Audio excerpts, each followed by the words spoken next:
ಗಂಡ ಅನ್ನೋನು ತಿನ್ನೋ ವಸ್ತು ಆಗಿದ್ರೆ ಹಂಚ್ಕೋಬಹುದಿತ್ತೇನೋ. ಆದ್ರೆ ಆತ ಹೆಂಡತಿಯಾದವಳಿಗೆ ಸರ್ವಸ್ವನೂ ಆಗಿರ್ತಾನೆ. ಹಾಗಿದ್ದಾಗ ಅದು ಹೇಗೆ ಹಂಚ್ಕೋತಾಳೆ? ಪಲ್ಲಂಗದ ಬಗ್ಗೆ ಅವಳಿಗೂ ಫೀಲಿಂಗ್ ಇರುತ್ತೆ. ಅದನ್ನ ಹೇಗೆ ಪರನಾರಿಯ ತೆಕ್ಕೆಗೆ ಹಾಕ್ತಾಳೆ? ಅದಕ್ಕೆ ಲಕ್ಷ್ಮಿ ಒಪ್ಪಲಿಲ್ಲ.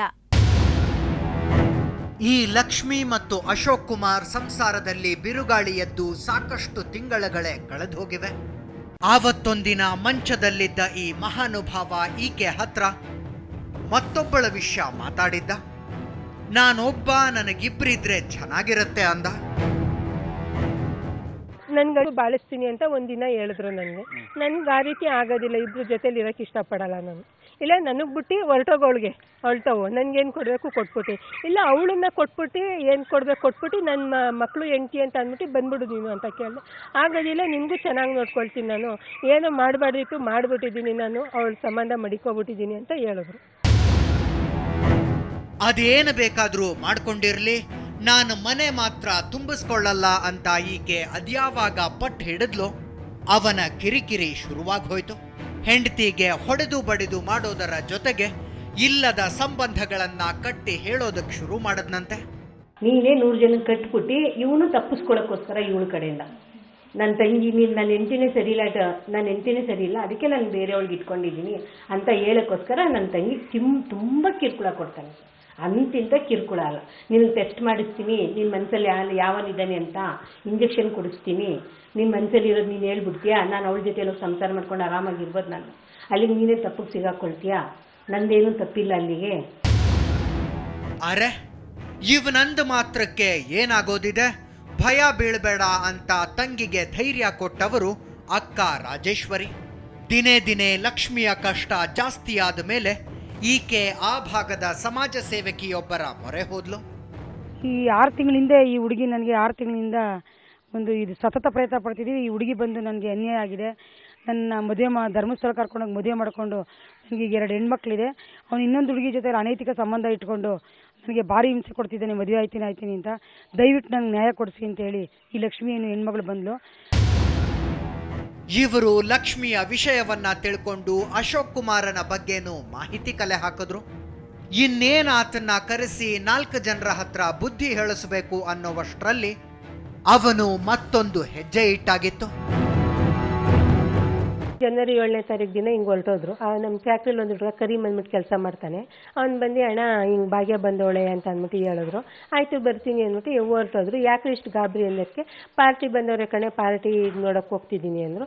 ಅವ್ರು ಹೋಗಿದ್ದು ಒಂದು 5 ನಿಮಿಷಕ್ಕೆ ಈ ಹುಡುಗಿ ದೊಡ್ಡಮ್ಮನ ಚಿಕ್ಕಮ್ಮನೋ, ಅವ್ರ ಗಂಡ ಹೆಂಡತಿ ದೊಡ್ಡಪ್ಪನ ಚಿಕ್ಕಮ್ಮ ಇಬ್ಬರು ಬಂದರು. ಬಂದಿದ್ದೇನೆ, ಹಿಂಗೆ ನಮ್ಮ ಹುಡುಗಿ ಕಾಣಿಸ್ತಾ ಇಲ್ಲ, ನಿನ್ನ ಗಂಡನ ಜೊತೆಗೆ ನೀನು ನಮ್ಮ ಹುಡುಗಿ ಹೊಟ್ಟೋಗೋಳೆ ಅಂದರು. ಏನು ಹೇಳ್ತಿದ್ದೀರಾ, ನಮ್ಗೆ ಅವ್ರಿಗೂ ಗಂಡ ಮಕ್ಕಳು ಹೆಂಡತಿ ಮಕ್ಕಳು ಎಲ್ಲ ಇದ್ದಾರೆ, ನೀವು ಸುಳ್ಳು ಹೇಳ್ತಿದ್ದೀರಾ ಅಂದೆ. ಇಲ್ಲ, ನೆನ್ನೆ ಸಾಯಂಕಾಲ ಬಂದು ನಮ್ಮ ಮನೆ ಹತ್ರ ಬೇಕಾದಷ್ಟು ಜಗಳ ಮಾಡ್ದ, ಅವಳು ಕೆಲಸದಿಂದ ಅದೇ ಹುಷಾರಿಲ್ಲ ಅಂತ ಮಡಿಕೊಂಡಿದ್ದೀರಾ, ಅವಳಿಗೋಸ್ಕರ ನಾನು ಫ್ಯಾಕ್ಟ್ರಿ ಓಪನ್ ಮಾಡಿದ್ದು, ಅವಳು ಕಳಿಸ್ಕೊಡಿ ಅಂತ ಅಂದ್ಬಿಟ್ಟು ನೆನ್ನೆ ಬಂದು ಜಗಳ ಮಾಡ್ದ, ಈಗ ಹೋಗಿರೋದು ನಿನ್ನ ಗಂಡನ ಜೊತೆಗೆ ಅಂದರು. ಅಷ್ಟಂದ ಮೇಲೆ ಸುಮ್ಮನೆ ಕೂರೋದಕ್ಕಾಗತ್ತಾ? ಫ್ಯಾಕ್ಟ್ರಿ ಹತ್ರ ಹೋಗಿದ್ದಾಳೆ, ಅಲ್ಲಿ ಅವನಿಲ್ಲ, ಅವಳು ಇಲ್ಲ. ನಂತರ ಗಂಡ ಹೋಗಬಹುದಾದ ಜಾಗಗಳಿಗೆಲ್ಲ ಹೋಗಿದ್ದಾಳೆ, ಅವನೆಲ್ಲೂ ಕಾಣಿಸ್ಲಿಲ್ಲ. ಯಾರೋ ದಾರಿಲಿ ಸಿಕ್ಕ ಪರಿಚಯಸ್ಥರು ಆತ ಆ ಹುಡುಗಿ ಜೊತೆಗೆ ಹೋಗಿದ್ದಾನೆ ಅನ್ನೋದನ್ನ ಕನ್ಫರ್ಮ್ ಮಾಡಿದ್ರು. ಅಷ್ಟಾದ ಮೇಲೆ ಲಕ್ಷ್ಮಿ ಪೊಲೀಸ್ ಸ್ಟೇಷನ್ನಿಗೆ ಹೋಗಿ ಮಾನ ಕಳಿಯೋದು ಬೇಡ, ಅವನೇ ವಾಪಸ್ ಬರ್ಲಿ, ನನ್ನ ಮುಖ ಅಲ್ಲದಿದ್ರು ಮಕ್ಕಳ ಮುಖ ನೋಡ್ಕೊಂಡು ವಾಪಸ್ ಬರ್ತಾನೆ ಅಂದುಕೊಂಡು ಮನೆಗೆ ಬಂದ್ಲು. ಆಗ್ಲೇ ಗೊತ್ತಾಗಿದ್ದು, ಗಂಡ ಯಾರಿಗೂ ಮುಟ್ಟೋದಕ್ಕೆ ಬಿಡದ ತನ್ನ ಮೊಬೈಲನ್ನ ಅಚಾನಕ್ಕಾಗಿ ಮನೇಲೇ ಬಿಟ್ಟು ಹೋಗಿದ್ದಾನೆ ಅನ್ನೋದು. ತಂದೆ ಎಲ್ಗೆ ಹೋಗಿದ್ದಾನೆ ಅನ್ನೋದು ಗೊತ್ತಿರದ ಮಕ್ಕಳು ಆ ಮೊಬೈಲ್ ನೋಡಿ ಖುಷಿ ಪಟ್ಟಿದ್ರು. ನಾವು ಆಡೋದಕ್ಕಾಗತ್ತಲ್ಲ ಅಂತ ಟೈಮ್ ಸಿಕ್ಕಾಗ್ಲೆಲ್ಲ ಗೇಮ್ ಆಡಿದ್ರು. ಹಾಗೆ ಆಟ ಆಡಿಕೊಂಡಿದ್ದವರಿಗೆ ಅಚಾನಕ್ಕಾಗಿ ಕಂಡಿದ್ದು ಆಘಾತಕಾರಿ ದೃಶ್ಯ.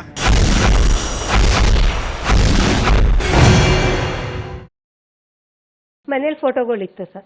ಮೊಬೈಲ್ ಮನೇಲಿ ಮಡಗ್ಬಿಟ್ಟು ಹೊಟ್ಟೋಗಿದ್ರು. ಕ್ಯಾಮ್ರಾ ಸೆಟ್ಟು ನಮ್ಮ ಅಶೋಕ್ ಕುಮಾರ್ ನನ್ನ ಗಂಡ ಕ್ಯಾಮ್ರಾ ಸೆಟ್ ಮನೇಲಿ ಮಡಗ್ಬಿಟ್ಟು ಹೊಟ್ಟೋಗಿದ್ರು.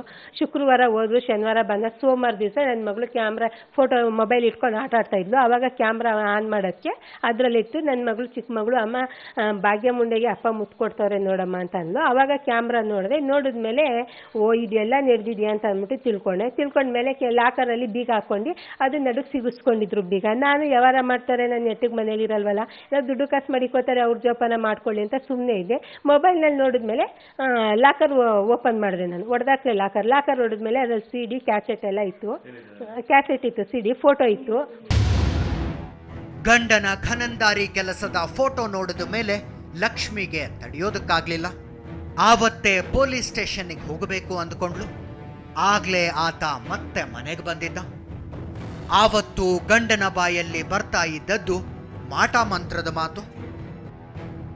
ಅಶೋಕ್ ಕುಮಾರನ ಅಸಹ್ಯಗಳನ್ನ ನೋಡಿದ ಆತನ ಹೆಂಡತಿ ಸುಮ್ಮನಿದ್ದದ್ದೇ ಆಶ್ಚರ್ಯ. ಹಾಗಂತ ಅವನ ಆಟಕ್ಕೆಲ್ಲ ಗೋಣು ಹಾಕೋದಕ್ಕೆ ಆಕೆ ಖಂಡಿತವಾಗೂ ರೆಡಿ ಇರಲಿಲ್ಲ. ಅಲ್ಲಿ ಮತ್ತೊಬ್ಬಳ ಜೊತೆ ಓಡ್ಹೋದ ಮಾನಗೇಡಿ ಗಂಡ ಮತ್ತೆ ಮನೆ ಬಾಗಿಲಿಗೆ ಬಂದದ್ದು ಆಕೆಯ ಜೊತೆ. ಅವತ್ತು ಅಲ್ಲೇನಾಯ್ತು ಅದನ್ನ ನೋಡೋಣ ಒಂದು ಬ್ರೇಕ್ನ ನಂತರ.